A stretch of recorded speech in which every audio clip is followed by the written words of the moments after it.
For today's Ipsy Daisy video, I'm going to be showing how I use distress ink in my journal.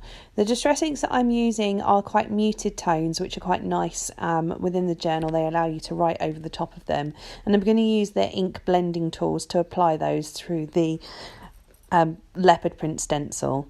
So I've created quite a simple spread and I've done that in pencil. And then what I'm doing is just blocking out the areas for the days of the week and for my things to do pages using post-it notes. And then applying the ink through the stencil using those ink blending pads.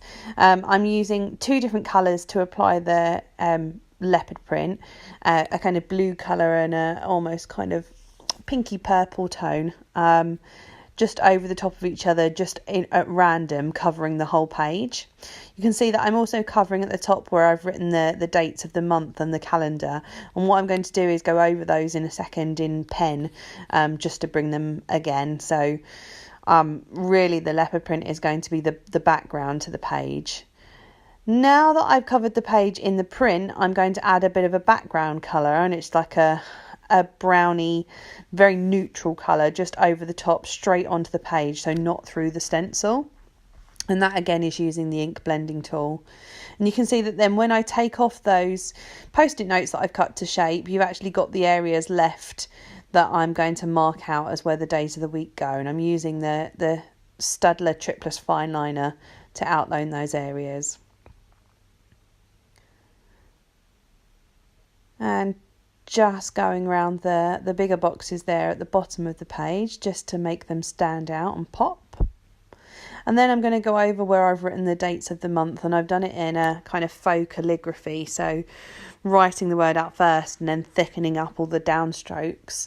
And I'm going to be colouring that in with my Tombow black pen just to make it really pop and stand out from the leopard print background.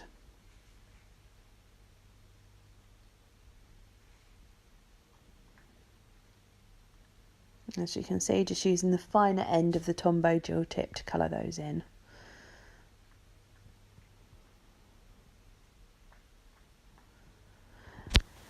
And then I'm adding in my monthly calendar just so that you can see where this week falls within the month. And I'm going to pop in there, I'm just rubbing out the pencil marks first of all, using some metallic pens that I've got. I'm just outlining the edge of the wording with a silver just to again make it pop and stand out from the background. I'm also going to use that silver to echo the underneath of the boxes again just to make them stand out just that little bit more. And you can't see it so clear in the video, but the metallic really shines when you kind of move the page around. Then I'm adding in the dates of the month. And then using the social media stencil, I'm going to add in an area to record my online web shop sales.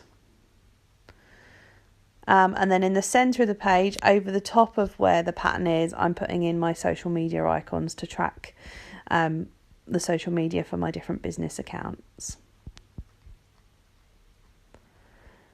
And then finally on the right hand side, adding in a things to do page. And this is the finished article. I'm really pleased with it. I love how those distress inks create quite a muted background.